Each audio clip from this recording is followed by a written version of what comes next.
Hola, bienvenidos una vez más a tu canal de Mario V. Ni Universe. Yo soy Mario Bercia y en esta ocasión voy a hablar de la reencarnación. Vamos a ver la reencarnación desde un punto de vista científico y objetivo, pero también vamos a ver la reencarnación desde un punto de vista religioso o de creencia. Y en esta parte Jesús hizo mención en la Biblia de algo que podría ser que Él sugiere que la reencarnación existe. Pero que no se diga más, vamos a entrar de lleno en el tema con este pequeño video introductorio. La reencarnación es una creencia muy antigua y diferentes culturas alrededor del mundo la consideran como un evento verdadero. Pero en la actualidad, la mayoría de las religiones y credos más populares del mundo la rechazan fuertemente. Sin embargo, este rechazo está declinando desde que algunos doctores comenzaron a investigar y analizar diferentes casos de reencarnación para dar una opinión más objetiva y científica. El doctor, psiquiatra y profesor Ian Stevenson de la Universidad de Virginia fue uno de los pioneros en analizar la reencarnación desde un punto de vista científico. Durante toda su investigación, Stevenson analizó unos 600 casos alrededor del mundo, de los cuales escogió solo 20 de ellos para escribir su libro más controversial, 20 Cases Suggestive of Reincarnation. Este libro causó mucha polémica desde su primera edición dentro y fuera de la comunidad científica. Incluso, algunos académicos acusaron al Dr. Stevenson de sensacionalista y charlatán.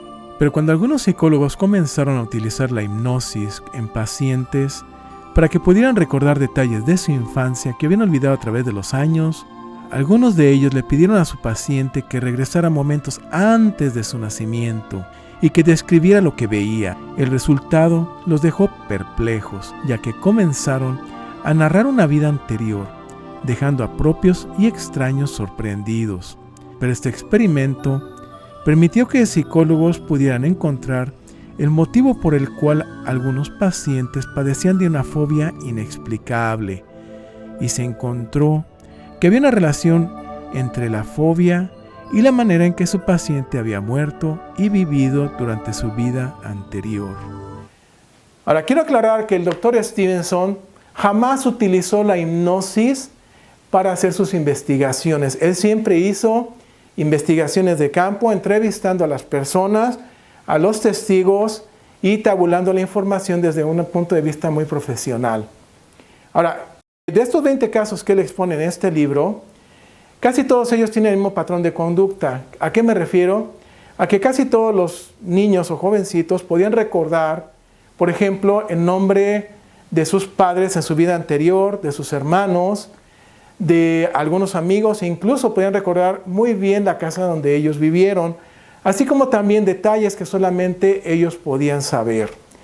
También en algunos de estos casos, por ejemplo, cuando la persona murió en su vida anterior por asesinato, pudieron llegar a recordar quién incluso los asesinó.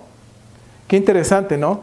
Bueno, pues de estos casos que él expone, yo solamente voy a hablar de 3 de ellos y después voy a explicar otras cosas más, porque aunque no lo creas, la vida anterior, según al parecer lo explica el Dr. Stevenson, o al menos así yo lo interpreto, influye determinantemente en la mayoría de los casos en su vida actual. Y esto lo voy a explicar un poquito más adelante. Vamos a ver el video y vamos desenvolviendo este misterio. El primer caso que veremos es el de una transmutación que ocurrió en la primavera de 1954 en la India. Un niño de nombre Jasbir aparentemente había muerto de viruela a la edad de 3 años y medio, pero durante su servicio fúnebre, el padre de Jasbir nota que su hijo comienza a tener pequeños movimientos propios, mismos que fueron aumentando con el paso de los minutos, dejando a todos sorprendidos, ya que Jasbir dio signos de estar vivo pero muy débil. Al niño le tomó algunas semanas de cuidado médico para su total recuperación. Después de esta, los padres de Jasbir ven que su hijo comienza a comportarse de una forma extraña y diferente.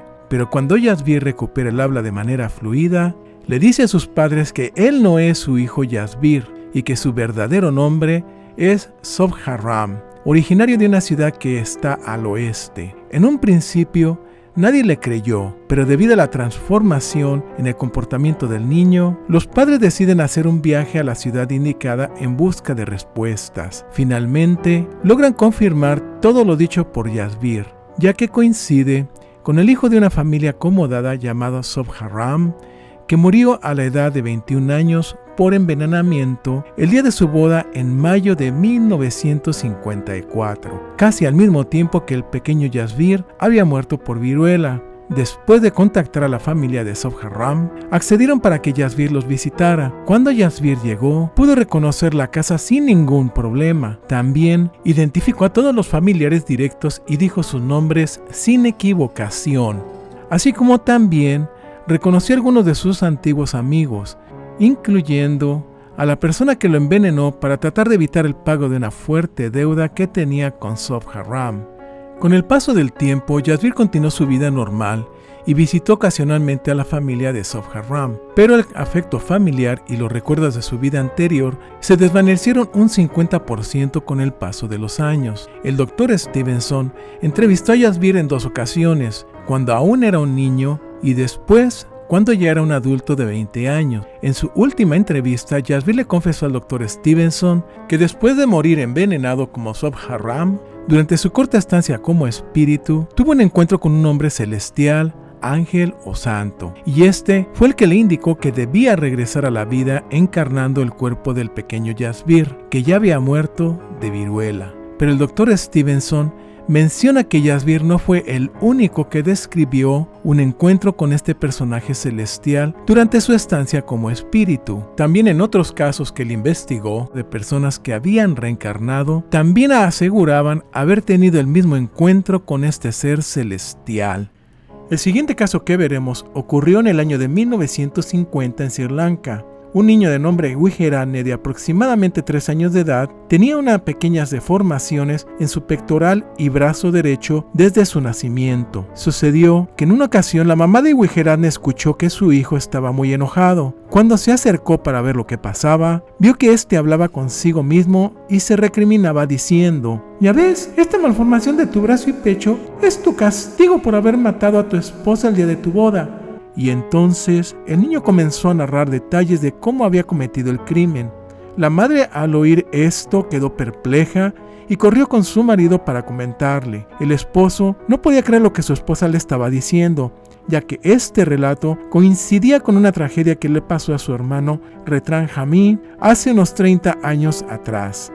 Ocurrió que su hermano recién casado tuvo una fuerte discusión con su joven esposa durante el festejo, porque Retran Jami le había pedido a la que ahora era su mujer que dejara la celebración para ir a su casa y comenzar con la luna de miel, pero su joven esposa rechazó la propuesta porque ella quería seguir festejando con familiares y amigos. Esto le provocó un enorme enojo a Retran Jami, pero la novia, al ver a este con una actitud incontrolable, decide anular el matrimonio en ese momento y también exige a su marido que regrese el dinero completo del dote que recibió al momento de casarse con ella. Al escuchar esto, Retran Jami se lanzó hacia ella con una furia indomable, la tomó por el cuello y comenzó a estrangularla hasta que murió, para después huir del lugar. Durante semanas, la policía estuvo buscando al novio fugitivo hasta que logró capturarlo y después de un largo juicio, Retran Jami fue hallado culpable y condenado a pena de muerte por su crimen. Este fue fusilado y murió por varios impactos de bala que se alojaron en su pectoral y brazo derecho. El Dr. Stevenson entrevistó en varias ocasiones a Wijerane. En la última entrevista que le hizo, Wijerane ya tenía la edad de 23 años y le confesó que en su vida pasada como Retran Jami, él era de un carácter muy explosivo e incontrolable, razón por la cual él tenía muchos problemas en su vida anterior y fue esta la causa que lo llevó a cometer semejante crimen. También, Wijerane le comentó al Dr. Stevenson que le hicieron varios estudios de rayos X a través de los años para ver el origen de su pequeña deformidad pectoral y brazo. Pero en los estudios más recientes indicaban que posiblemente algunas de las deformaciones que tenía en su cuerpo podrían coincidir con algunos de los impactos de bala que recibió cuando fue ejecutado en su vida anterior. Pero también le aclaró que no había manera de comprobar esta hipótesis. El último caso que veremos ocurrió en el año de 1954. Una niña llamada Nanatileka, que a los 2 años de edad comenzó a decirle a sus padres que ella pertenecía a otra familia que vivía en una pequeña ciudad no muy lejos de ahí. Algunos años pasaron antes de que sus padres decidieran ir a esa ciudad en busca de respuestas. Finalmente, deciden hacer el viaje junto con su hija, pero antes de llegar al zócalo de la pequeña ciudad, la niña, muy emocionada, ya les había dicho cuántos edificios había en el zócalo y cómo eran. También pudo guiarlos e indicarles cuál era el camino para llegar a la casa de la familia a la que ella perteneció en su vida anterior. Al llegar a la casa indicada, Nanatileka comenzó a dar algunos nombres de vecinos que vivían alrededor y también dijo los nombres de sus profesores de escuela. Además, pudo decir cuántos hermanos y hermanas tenía, reconociéndoles al llamarlos a cada uno de sus familiares directos por su nombre sin equivocación, y dio detalles de cómo era la habitación donde ella dormía y lo que ahí había.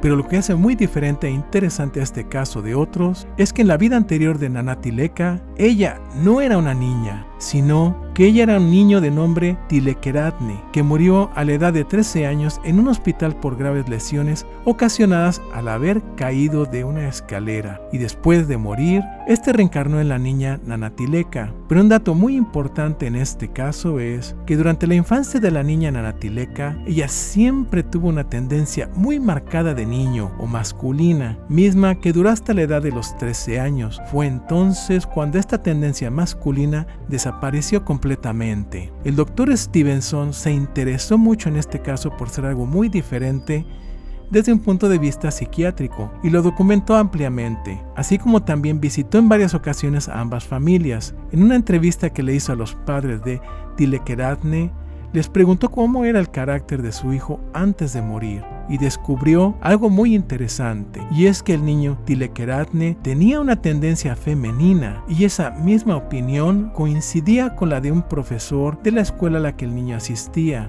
el cual mencionó que Tilekeratne le preguntó en una ocasión si era posible que la reencarnación existiera y si durante este proceso una persona podría reencarnar en el sexo opuesto, y el profesor le contestó que no sabía.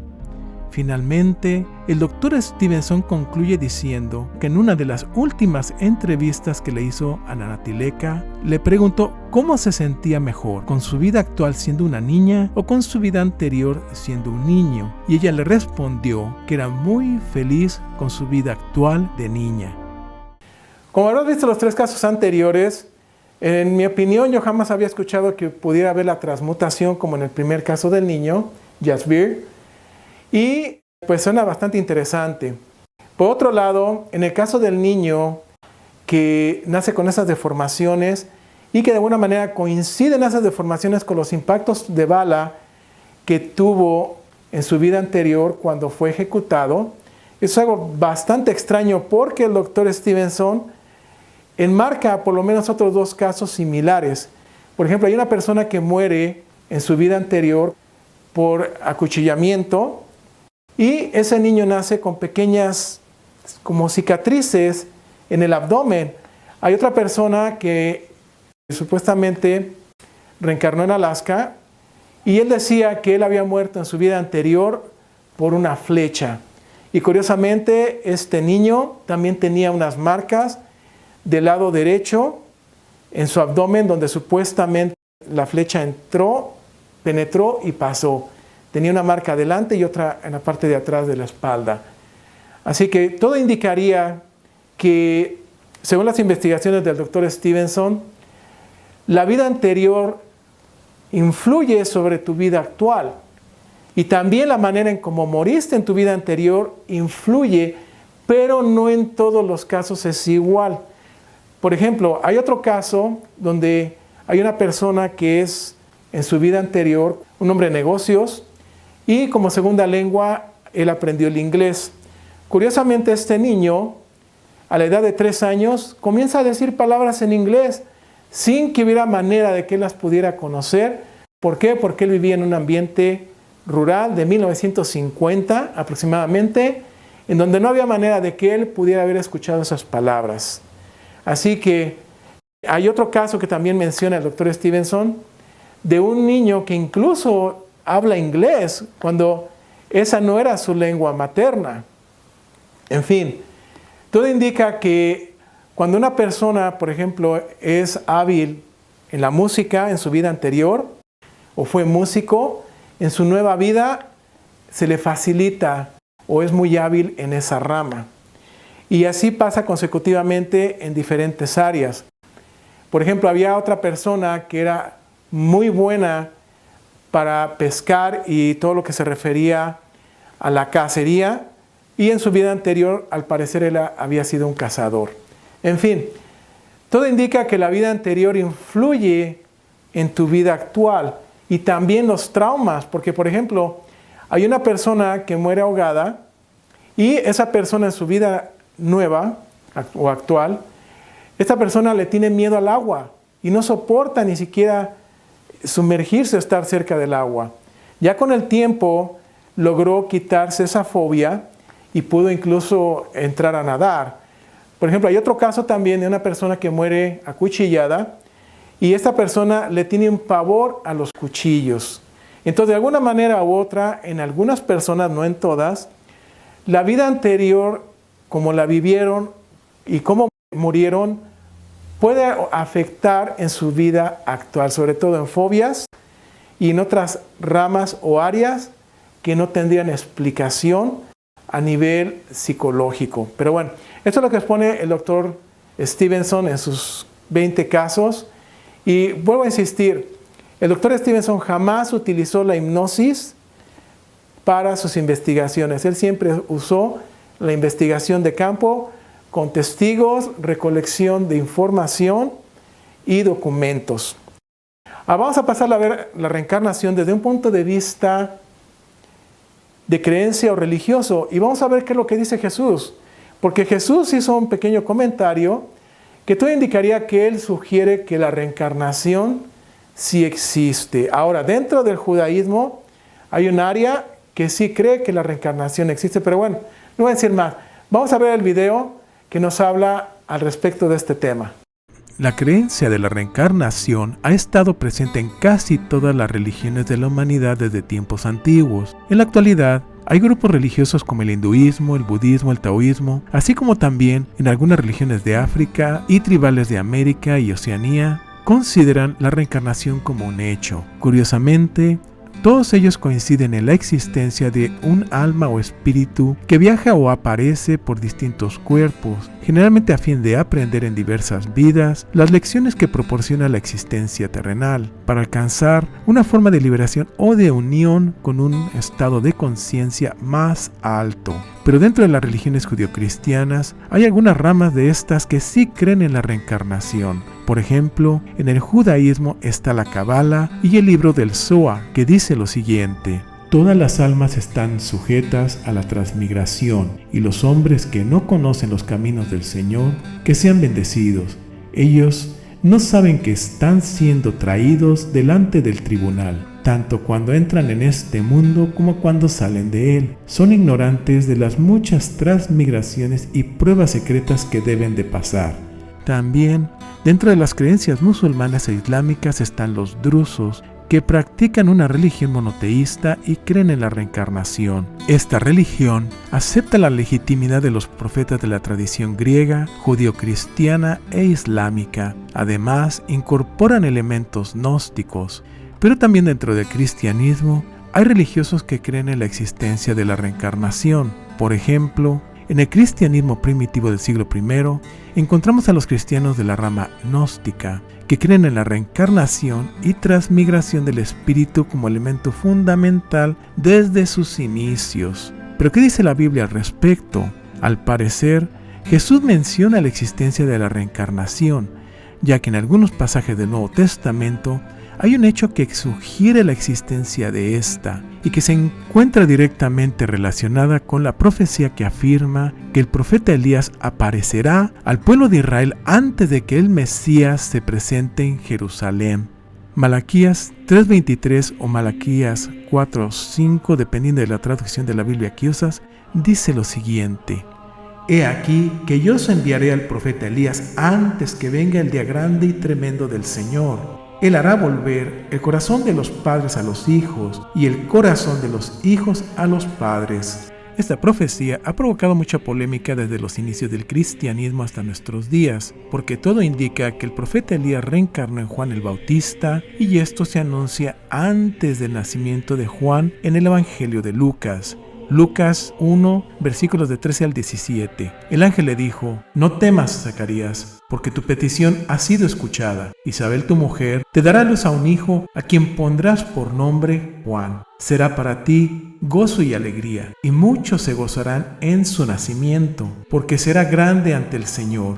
No beberá vino ni licor. Estará lleno de Espíritu Santo ya desde el seno de su madre, y a muchos de los hijos de Israel les convertirá al Señor su Dios, e irá delante de él con el espíritu y el poder de Elías, para hacer volver los corazones de los padres a los hijos, y a los rebeldes a la prudencia de los justos, para preparar al Señor un pueblo bien dispuesto. Pero cuando los judíos le preguntaron a Juan el Bautista si él era Elías, él le responde que no es el profeta Elías. Juan 1, versículos del 19 al 23. Y este fue el testimonio de Juan, cuando los judíos enviaron donde él, desde Jerusalén, sacerdotes y levitas a preguntarle: ¿Quién eres tú? Él confesó y no negó. Confesó: Yo no soy el Cristo. Y le preguntaron: ¿Qué pues? ¿Eres tú Elías? Él dijo: No lo soy. ¿Eres tú el profeta? Respondió: No. Entonces le dijeron: ¿Quién eres, pues, para que demos respuesta a los que nos han enviado? ¿Qué dices de ti mismo? Dijo él: Yo soy voz del que clama en el desierto. Rectificar el camino del Señor, como dijo el profeta Isaías. Aquí hay que hacernos la siguiente pregunta: ¿por qué Juan el Bautista niega ser Elías, pero afirma que él es el encargado de cumplir con la labor del profeta Elías? En el Nuevo Testamento, Jesús dice exactamente lo contrario a las declaraciones de Juan el Bautista, afirmando que él es el profeta Elías. Mateo 17, versículos del 10 al 13. Sus discípulos le preguntaron: ¿por qué pues dicen los escribas que Elías debe de venir primero? Respondió él: Ciertamente, Elías ha de venir a restaurarlo todo. Os digo, sin embargo, Elías vino ya, pero no lo reconocieron, sino que hicieron con él cuanto quisieron. Así también, el Hijo del Hombre tendrá que padecer de parte de ellos. Entonces los discípulos comprendieron que se refería a Juan el Bautista. Marcos 9, versículos del 11 al 13. Y le preguntaban: ¿por qué dicen los escribas que Elías debe venir primero? Él les contestó: Elías vendrá primero y restablecerá todo. Mas, como está escrito del Hijo del Hombre, que sufrirá mucho y que será despreciado. Pues bien, yo os digo, Elías ha venido ya y han hecho con él cuanto han querido, según estaba escrito de él. Pero Jesús nos hace una aclaración muy fuerte y tajante, al afirmar que Juan el Bautista es Elías en el siguiente evangelio. Mateo 11, versículos del 7 al 15. Cuando estos se marchaban, se puso Jesús a hablar de Juan a la gente. ¿Qué salisteis a ver en el desierto? ¿Una caña agitada por el viento? ¿Qué salisteis a ver sino un hombre elegantemente vestido? No, los que visten con elegancia están en los palacios de los reyes. Entonces, ¿a qué salisteis? ¿A ver a un profeta? Si os digo, y más que a un profeta. Este es de quien está escrito: He aquí que yo envío mi mensajero delante de ti, que preparará por delante tu camino. En verdad os digo que no ha surgido entre los nacidos de mujer uno mayor que Juan el Bautista. Sin embargo, el más pequeño en el reino de los cielos es mayor que él. Desde los días de Juan el Bautista hasta ahora, el reino de los cielos sufre violencia y los violentos lo arrebatan, pues todos los profetas, lo mismo que la ley, hasta Juan profetizaron. Y si queréis admitirlo, él es Elías, el que iba a venir. El que tenga oídos, que oiga. Vamos a analizar un poquito lo que acabamos de ver. Número 1, ¿por qué Juan el Bautista niega que él es Elías? Pues es muy simple. Porque le ocurre lo que nos ocurre a todos cuando retornamos, olvidamos nuestra vida pasada. Más sin embargo, parte de nuestra vida pasada influye en lo que somos ahora, como ya lo había mencionado anteriormente, y en el caso de Elías y Juan el Bautista no es una excepción. Juan el Bautista viste como Elías, o al menos la descripción en la Biblia es la misma, y el mismo Juan el Bautista dice: yo soy la voz que clama en el desierto, asumiendo el rol o la tarea del profeta Elías. Por lo tanto, en mi opinión, él era Elías. Ahora, si él no es Elías, muy simple, Jesús no es el Mesías. ¿Por qué? Porque esa profecía se tenía que cumplir y se cumplió, simple y sencillamente, se cumplió a nivel divino, mas no a nivel humano. Ahora, si Jesús en 3 ocasiones afirma que Juan el Bautista es Elías, ahora yo te pregunto, ¿quién tiene más potestad? ¿Jesús o Juan el Bautista? Es obvio, Jesús. Ahora vamos a hacer la misma comparación. El ángel que le anuncia al padre de Juan el Bautista, a Malaquías, que su hijo tiene el espíritu y el poder de Elías. Entonces, te vuelvo a hacer la misma pregunta. ¿Quién tiene más potestad, el ángel o Juan el Bautista? Jesús no lo aclara, porque Jesús dice, no ha habido hombre nacido de mujer más grande que Juan. Más sin embargo, Juan es el más pequeño en el reino de los cielos. Por lo tanto, el ángel tiene más potestad que Juan el Bautista. Ahora, yo con esto termino el tema de la Biblia. Y no voy a hablar de la hipnosis, no voy a profundizar en este tema debido a que la hipnosis tiene mucha contradicción y hoy en día hay muchos que la apoyan, otros no.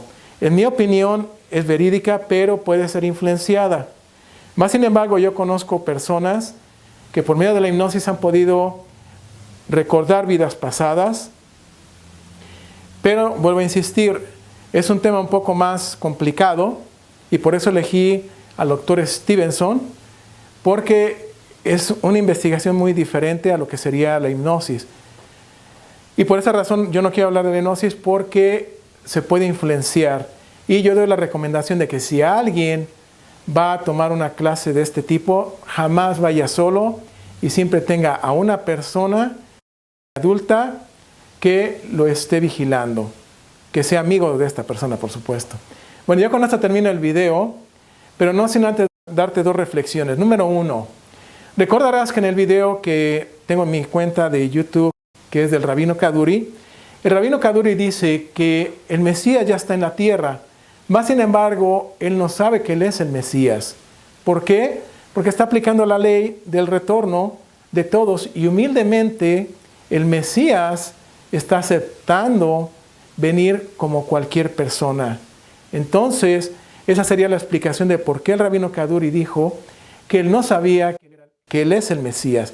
Claro, a su debido tiempo, él va a recordar todo, pero no en este momento, al menos, no sé, creo que todavía no llega ese tiempo. Tienen que pasar muchas cosas al respecto. Y la segunda conclusión es la siguiente, y son las palabras del mismo Jesús, que dice Mateo 11, versículos 14 y 15. Él es Elías, el que tenía que venir. El que tenga oídos, que oiga. Yo soy Mario Bercia, espero que te haya gustado el video y hasta la próxima.